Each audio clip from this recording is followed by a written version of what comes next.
Suka nggak kalau Anda diduakan sama orang yang Anda cintai? Suka nggak? Misalkan Anda cinta sama orang, terus orangnya bilang gini, saya cinta sama kamu tapi saya juga cinta sama dia. Mau Anda cemburu pasti, ya kan? Nah, kita ini nggak menduakan Allah dalam menyembah, tapi kadang-kadang kita ini mesti menduakan Allah dalam berharap. Sebagaimana Anda nggak menduakan Allah dalam menyembah, maka Anda juga jangan menduakan Allah dalam berharap. Berharap hanya kepada Allah Subhanahu. Sama kemampuan saya, nggak usah diharapin. Kemampuan itu untuk Anda ikhtiar aja. Hasilnya kadang sesuai ikhtiar, alhamdulillah, kadang lebih daripada yang Anda ikhtiarkan.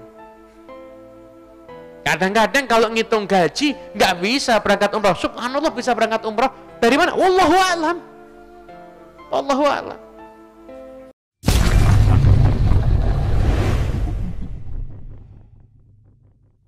Perang Khandaq, 10.000 pasukan dari arah Mekah mengepung Madinah, tapi terhadang dari parit.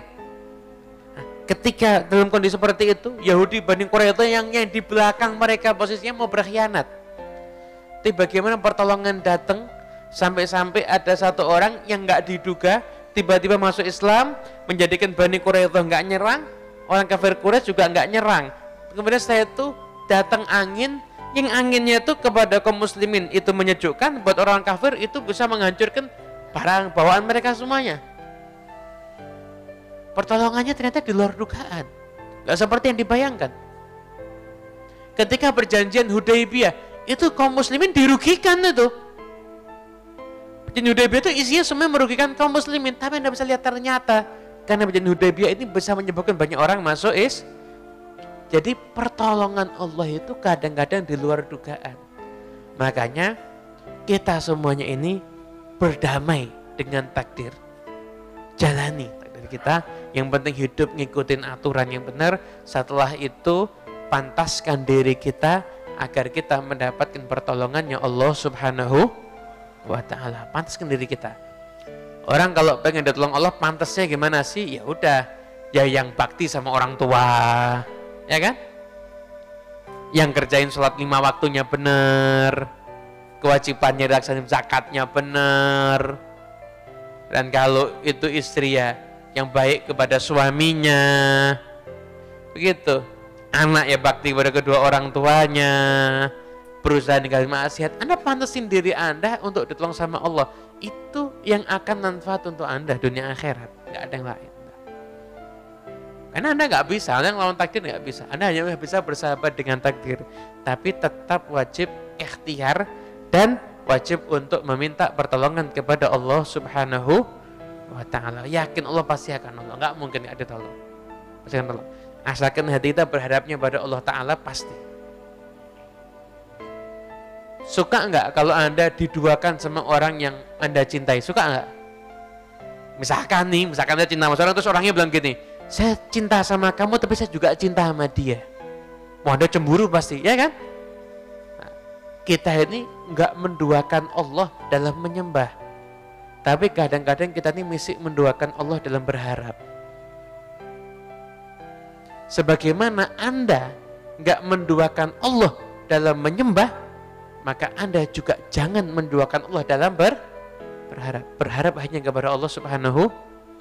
Sama kemampuan saya, nggak usah diharapin. Kemampuan itu untuk Anda ikhtiar aja. Dan hasilnya kadang sesuai ikhtiar, alhamdulillah, kadang lebih daripada yang Anda ikhtiarkan. Kadang-kadang kalau ngitung gaji nggak bisa berangkat umrah. Subhanallah, bisa berangkat umrah dari mana? Wallahu a'lam. Wallahu a'lam. Saya ingat betul itu, saya ingat betul. Ini cerita mungkin habis ini penutup lah. Ya betul, saya berapa tahun lalu sebelum COVID pernah naik taksi online. Orangnya baik begitu. Dan cerita kita ngobrol. Dia itu dulunya pekerjaannya syubhat cenderung haram. Nah, saya nggak akan sebut lah, nanti panjang lagi. Syubhat cenderung haram. Syubhat cenderung haram, lebih pantas dikatakan haram daripada halal, intinya gitu. Syubhat cenderung haram. Dia tobat. begitu dia tobat, akhirnya dia memilih jadi driver online. Itu dia tobat, begitu dia tobat dia ingat, bapak saya itu pesen, jangan lupakan sehari sholat 6 waktu. Saya bilang 5 pak, enggak, kata bapak saya 6. 5 pak, 6. Ini ngayal, yang ustadz siapa ini? 5 waktu pak, enggak 6. Sama bapak saya ditambahin 2 rakaat sebelum subuh. Oh ya itu sunnah, ya kan 6 tapi pesan bapak saya kan 6. Ya udah terserah dah, saya nggak mau debat itu, nggak panjang nanti akhirnya. Jadi saya ingat, akhirnya saya lakuin nih. 2 rakaat sebelum subuh saya sholat sunnah, subuh, zuhur, asar, maghrib dan isya. Subuh, zuhur, asar, maghrib, isya. Saya lakuin istiqomah. Akhirnya suatu hari nggak tahu kenapa saya dapat penumpang tampangnya orang kaya.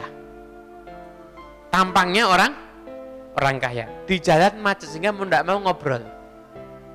Ngobrol. Ternyata orang kaya ini belum pernah berangkat haji. Belum pernah berangkat haji. Saya takut haji, saya dosanya banyak. Katanya si driver nanti, lo justru itu pak, lo dosa banyak makanya haji biar diampuni sama Allah. Jangan dosa banyak nggak haji, nanti nggak dapat ampunan. Ternyata tersentuh, akhirnya orang kaya ini bilang, ya udah saya mau haji tapi kamu harus nemenin saya. Akhirnya dikira bercanda, ya udah kasih nomor HP, dianterin. Ternyata ini saya lihat direktur BUMN, salah satu BUMN.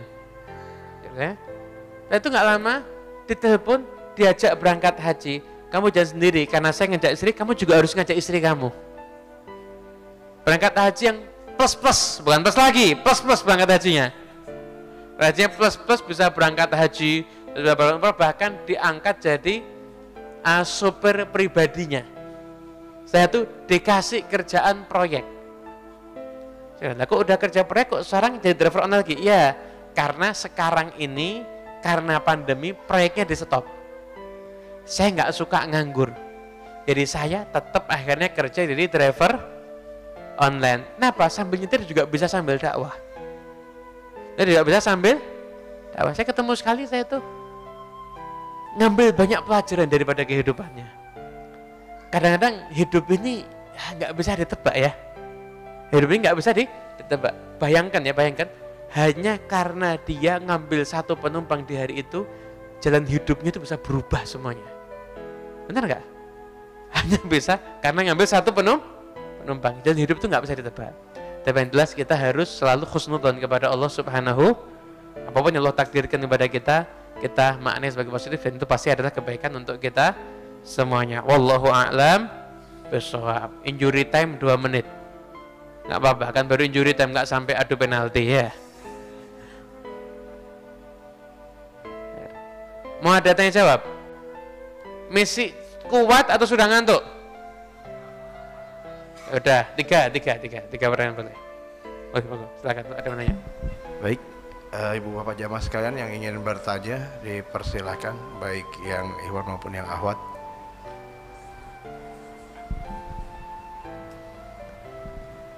Yang akhwat dulu mungkin.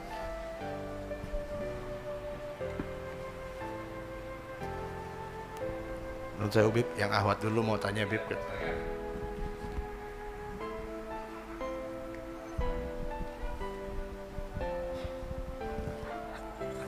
Assalamualaikum Habib. Semoga Habib warahmatullahi wabarakatuh. Semoga Habib selalu dalam lindungan Allah Subhanahu wa taala. Amin, dan semua jamaah insyaallah ya. Amin ya rabbal. Habib izin bertanya, apabila kita menyisihkan sedikit dari hasil jualan kita, maka sebaiknya disalurkan kemana Habib? Dan mohon doanya Habib agar usaha yang sedang saya jalankan bisa berkembang begitu Habib. Mohon doanya Habib. Terima kasih. Assalamualaikum warahmatullahi wabarakatuh.